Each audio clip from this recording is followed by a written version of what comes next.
অনেকদিন যাবৎ সাধারণ ছাত্ররা কোঠাবিরোধী আন্দোলন করছিল। এই কোঠাবিরোধী আন্দোলনকে ঘিরে আপনারা জানেন হাইকোর্টের রায়ের আলোকে আবার সুপ্রিম কোর্ট আগের রায়টাকে অকার্য করে তারা 4 সপ্তাহের একটা স্থিতিশীল দিয়েছে এবং সাধারণ ছাত্রদেরকে ক্লাসে যাওয়ার জন্য মহামান্য সুপ্রিম কোর্ট নির্দেশনা প্রদান করেছেন। কিন্তু আমরা দেখলাম এর কয়েকদিন পরেই মহামান্য সুপ্রিম কোর্টের নির্দেশনাকে অপেক্ষা করে একটি গ্রুপ তারা বিভিন্ন জায়গায় বসে তারা এক সরকার বিরোধী স্লোগান দিচ্ছে, অন্যদিকে তারা গাড়িতে আগুন লাগাচ্ছে, রেল লাইনের স্লিপার তুলে ফেলছে, মেট্রো রেল বন্ধ করে দিয়েছে। আমরা যারা গোয়েন্দায় চাকরি করি আমরা কিন্তু নিবিড় পর্যবেক্ষণ করছিলাম যে এই আন্দোলনটাকে কোঠাবিরোধী আন্দোলনটাকে অন্যদিকে ধাবিত করার জন্য একটি চক্র, একটা গ্রুপ তারা বিভিন্ন সময় অর্থ দিয়ে, কেউ পানি দিয়ে, কেউ লাঠি দিয়ে, কেউ অস্ত্র সরবরাহ করে তারা এটাকে এই পরিস্থিতি থেকে ঘোলাটে করার জন্য তারা চেষ্টা চালাচ্ছে। যার ধারাবাহিকতা আজকেও আপনারা লক্ষ্য করেছেন প্রেস ক্লাবের সামনেও গাড়িতে আগুন লাগানো হয়েছে, তারা বিভিন্ন জায়গায় ককটেল নিক্ষেপ করেছে। আজকেও পল্টনে অনেকগুলি ককটেল বিস্ফোরণ আপনারা নিজেরাও খেয়াল করেছেন। তা আমার কথা হলো এগুলি তো কোমলমতি সাধারণ ছাত্রদের কাজ না। এবং আজকে আপনারা লক্ষ্য করেছেন স্বাধীনতা বিরোধী কয়েকটি ছাত্র সংগঠন তারা আজকে বিভিন্ন জায়গাগুলিতে তারা আজকে কিন্তু মিছিল সমাবেশ করেছে।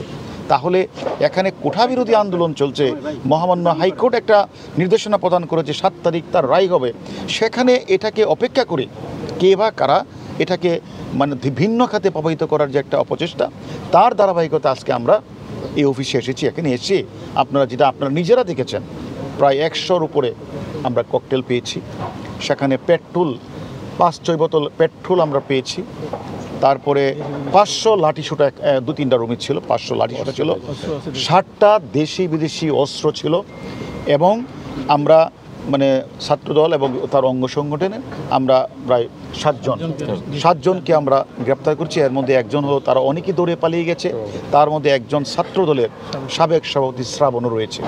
আমাদের কথা হলো আমরা যাদেরকে গ্রেপ্তার করি তাদেরও জিজ্ঞাসাবাদ করব তারা কেন, কি উদ্দেশ্যে, কারা এই অফিসগুলিতে লাঠিসোঁটা থেকে বিভিন্ন অস্ত্র তারা রেখেছে। এক দ্বিতীয়ত হলো আমরা এটাও দেখেছি একটি গ্রুপ যেমন অর্থ দিয়ে বিনিয়োগ করছে, অস্ত্র দিয়ে সরবরাহ করছে, আবার তারা গুজব ছড়িয়ে বিভিন্ন পরিবেশটাকে বিভিন্ন দিকে মানে ঘুরিয়ে নেওয়ার চেষ্টা করছে। তাই আমরা বিনীত অনুরোধ করব যারা এই গুজব ছড়াচ্ছে, যারা এই ধরনের অর্থ বিনিয়োগ করছে, যারা এখানে বিভিন্ন লাঠিসোঁটা সরবরাহ করছে, অস্ত্র সরবরাহ করছে, আমরা মনে করি অতীতেও যারা এই অপরাজনীতি বা ষড়যন্ত্রমূলক রাজনীতি করছে তাদেরকে আমরা ছাড় দেইনি।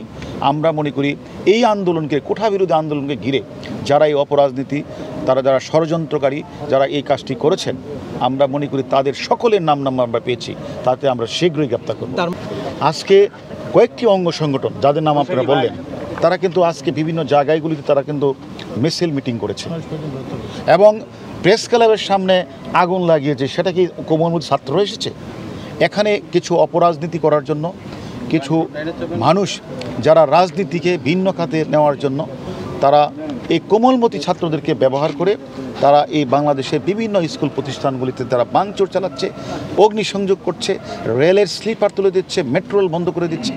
এগুলি আসলে আমাদের গোয়েন্দা তৎপরতা ছিল বলে আমরা সেই খোঁজখবরগুলি রাখছি এবং আমরা সকলের নাম্বার পেয়েছি যারা গুজব ছড়াবে, যারা অর্থ বিনিয়োগ করে যারা আন্দোলনকে ভিন্ন খাতে ধাবিত করার চেষ্টা করবে, যারা লাঠি অস্ত্র সরবরাহ করে প্রত্যেকেরই নাম্বার পেয়েছে। আমরা মনে করি আমাদের ডিবির চৌকস টিম এবং ঢাকা মেট্রোপলিটন অন্যান্য টিম তারা বিভিন্ন জায়গাগুলোতে কাজ করছে এবং আমরা মনে করি তাদের শীঘ্রই আমরা গ্রেপ্তার করব।